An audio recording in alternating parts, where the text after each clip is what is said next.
Muito boa noite, caros irmãos. Sejam bem-vindos a este nosso tempo de pequena devoção neste domingo. Quero dizer muito boa noite a todos e que o Senhor esteja convosco. Dou graças a Deus pelo que o Senhor tem feito na minha vida e dou graças a Deus pelo ministério que Ele me chamou para servir. E dou graças a Deus pela transformação diária que o Senhor tem feito na minha vida. No dia de hoje nós vamos ter uma reflexão no livro de Salmos, capítulo 51. Mas antes de procedermos com a palavra do Senhor, vamos abaixar as nossas cabeças e vamos orar. Pai Santo, queremos te agradecer ao Senhor por este momento que o Senhor nos concede de estarmos perante aos seus conservos, de estarmos perante ao seu povo, este povo que a cada dia anseia pela sua palavra. Edifique-nos, Senhor, para que o seu corpo possa prosseguir avante. Edifique-o, dando-nos sabedoria para que nós possamos saber melhor servir ao Senhor. Nesta noite, ó Pai, pedimos que seja o seu Espírito Santo refletindo conosco, seja o seu Espírito Santo falando conosco para que nós possamos ser sacios do seu Espírito, possamos ser sacios da sua água viva. Esta palavra que nós vamos proferir, ó Pai, que possa tocar aqueles que a precisam, que possa tocar aquelas pessoas que necessitam de ouvir a sua palavra, que possa nos tocar a nós também e que nós possamos saber servi-lo melhor. Que tudo seja feito de acordo com sua vontade, de hoje para sempre. Amém. No dia de hoje nós vamos ver no Salmos 51 e vamos ler a partir do versículo 7 até o versículo 12. E a palavra do Senhor diz o seguinte: Purifica-me com isopo e ficarei limpo. Lava-me e ficarei mais branco do que a neve. Faz-me ouvir júbilo e alegria, para que se regozijem os ossos que esmagaste. Esconde teu rosto dos meus pecados e apaga todas as minhas iniquidades. Ó Deus, cria em mim um coração puro e renova em mim um espírito inabalável. Não me expulses da tua presença, nem retires de mim o teu Santo Espírito. Restitui-me a alegria da sua salvação e sustenta-me com um espírito obediente. Nessas palavras que nós vemos, David escreveu este capítulo e nós vemos uma das coisas que o objetivo dos Salmos era para ser cantado. Esta poesia era para ser cantada dentro do templo. E muitas dos salmos que nós encontramos aqui, algumas foram escritas quando alguns reis ganharam algumas batalhas, quando algumas pessoas passaram por situações difíceis, quando a alegria veio para o povo de Israel. Então, fazia salmos que eram feitos em forma de cânticos. Nós temos o exemplo da Miriam, quando saíram do Egito. A Miriam fez um salmo, ela cantou, fez uma música, que ela era um salmo. Então, esses pequenos salmos foram registrados e eles serviam como lembrete ao povo das coisas que aconteceram, as coisas passadas. E essas músicas, esses salmos eram cantados dentro do templo, para lembrar do povo, para que o povo pudesse lembrar das grandezas de Deus. E especialmente aqui nós vemos esta passagem em que David certamente passou por uma grande dificuldade. Se nós vemos logo no início, ele diz ao regente do coro, Salmo de Davi, quando o profeta Natã o procurou, depois do pecado com Batseba. O pecado de Batseba. No segundo Samuel, do capítulo 11 a 12, nós vemos a história de como que David dorme com esta mulher e como é que ele faz a artimanha que ele coloca para que o marido dela pudesse ser ferido e fosse morto. A Bíblia nos diz que David, depois da sua hora de descanso, quando levantou, subiu no terraço do palácio e viu a Batseba se limpando, não é? E pode ser que a Batseba tenha estado naquela fase da purificação que as mulheres, quando estavam com fluxo de sangue ou menstruação, tinham que se separar e arranjar um canto para tomar banho. Não podiam viver com as outras pessoas. Possivelmente o David viu e a Bíblia nos diz que David gostou da Batseba e que chamou a ela para os seus aposentos e conheceu a ela. E quando ele conhece a ela, depois cria artimanhas para que o esposo, que era um oficial do seu exército, fosse colocado em frente da batalha e pudesse ser morto. E após a sua morte, Batseba, antes da morte, Batseba encontra-se grávida, não é? De Davi. E ele faz essa artimanha para que o marido dela pudesse morrer. E vemos a situação em que Davi leva essa senhora depois da morte do marido e vive com ela, e esta senhora dá um filho.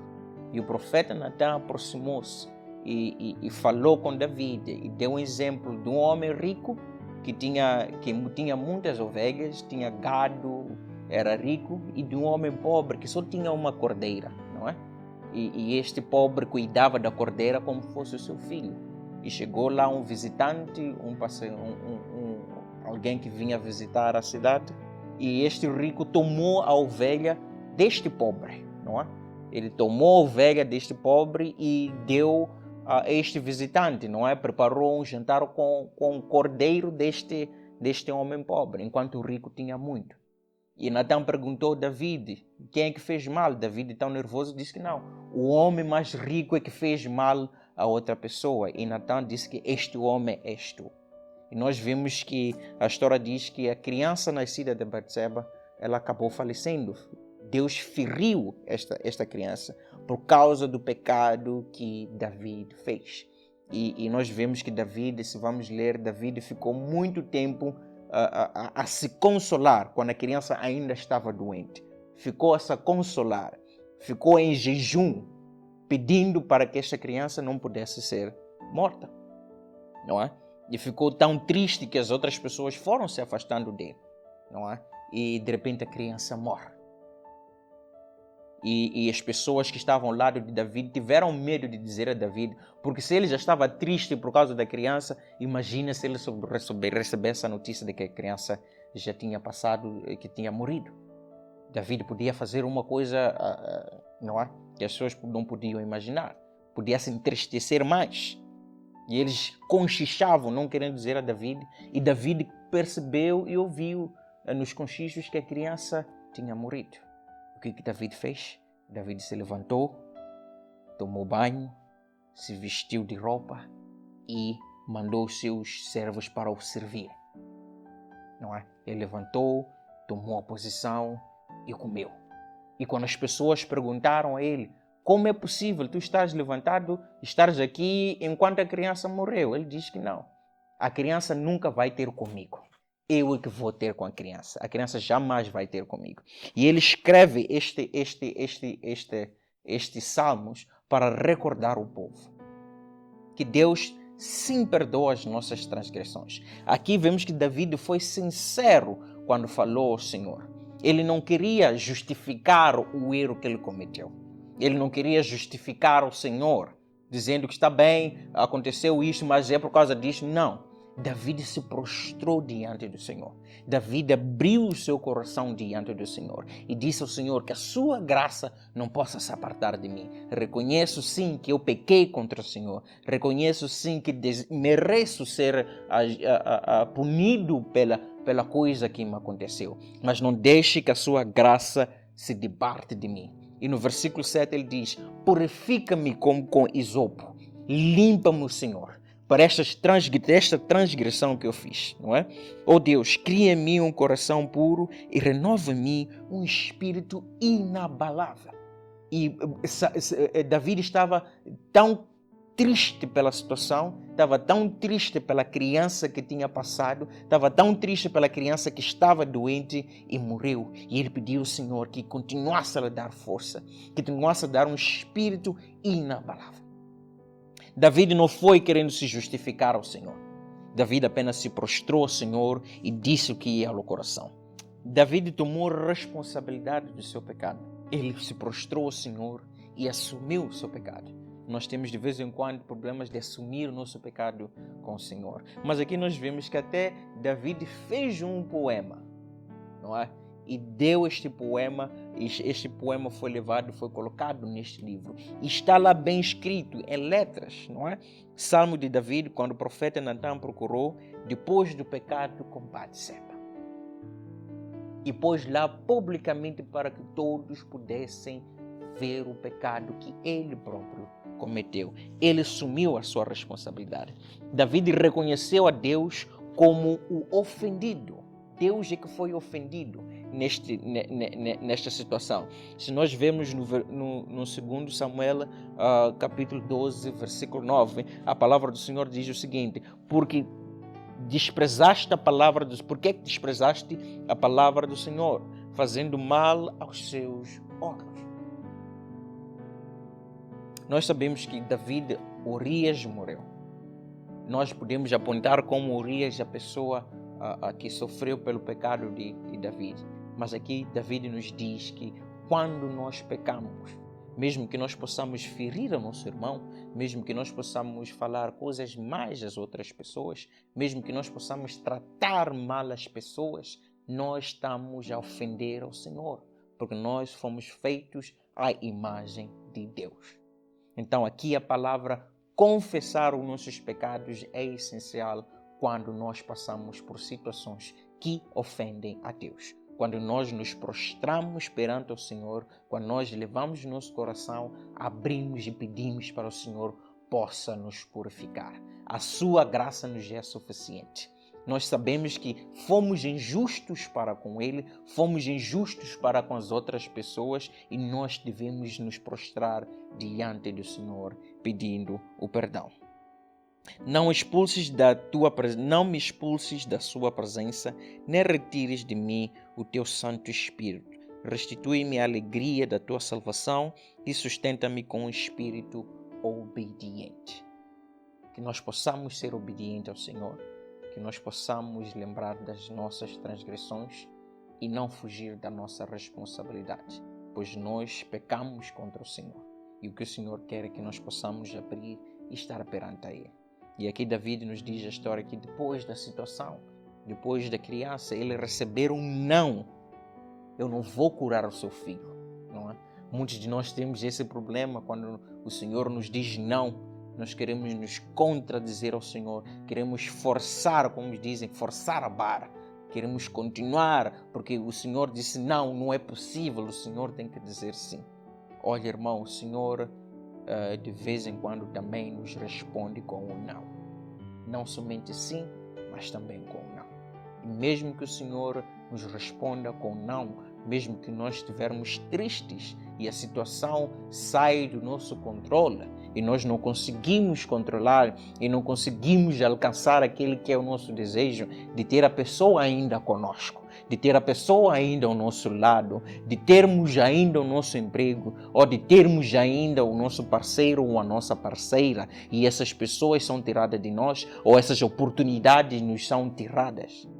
Sempre dai graças ao Senhor. Davi levantou-se, tomou banho, vestiu as suas vestes e foi comer e foi se alimentar, dizendo aos seus discípulos: eu irei ao encontro da criança, não a criança que vem ao meu encontro. E nós sabemos que haverá um dia em que nós vamos nos encontrar com essas pessoas que partiram para a glória, que nós vamos nos encontrar com oportunidades melhores que o Senhor vai colocar em diante de nós. O que nós devemos fazer é saber tomar a responsabilidade dos nossos pecados, assumir a nossa culpa e pedir ao Senhor perdão todos os dias, procurando que Ele possa nos limpar com isopo e nos tornar puros.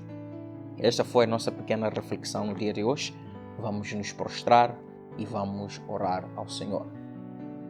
Pai nosso que está no céu, queremos agradecer ao Senhor por esta oportunidade que o Senhor nos concede de estarmos aqui como irmãos ouvindo a sua palavra, refletindo sobre a sua palavra. Pai, não deixe que a sua face possa sair de nós, não deixe que a sua face possa se apartar de nós. Que o seu Espírito Santo, através do seu sangue do Cordeiro, possa continuar a nos limpar, Pai. Se nós pecamos contra Ti, ó Pai, pedimos perdão. Se nós pecamos contra os nossos irmãos, se nós fizemos alguma coisa que ofende a sua eternidade, ofenda ao Senhor, ó Pai, nos perdoe. que o Senhor possa continuar a nos purificar e que a sua justiça possa se fazer em nós. Mesmo que o Senhor nos responda com não, mesmo sabendo pelas situações que nós passamos nesta vida, outros têm situações de doenças que nunca saem das suas vidas, outros já perderam entes queridos de formas que não são compreensíveis, outros perderam seus empregos de forma que não entendem como é que esse emprego foi e escapou pela mão, oportunidades que as pessoas viam que podiam alcançar, mas essas oportunidades nos foram tiradas, ó Pai, que tudo seja para a glória e honra do seu nome. Pois nós queremos ser como David, queremos ser um homem que chegou a Ti de coração aberto. Faça-nos como David, que nós possamos nos prostrar e que o nosso coração possa estar aberto diante da sua graça e que o seu sangue divino possa nos limpar, não somente a nós que estamos aqui, mas os irmãos que estão nos a ver neste momento, os irmãos que estão nos assistindo neste momento, que a sua graça que possa superabundar nas suas vidas e que o Senhor possa os tocar com a sua mão e os seus pecados possam ser perdoados, para que nós possamos estar diante de Ti, limpos e sã na nossa consciência que somos chamados filhos de Deus e que a nossa mente está limpa. De tudo que nós fizemos, ó Pai, de tudo que nós tocarmos, de tudo que nós trabalharmos, de tudo que nós fizermos, ó Pai, seja para a honra e glória do Seu Filho Jesus Cristo, de hoje em diante. Amém.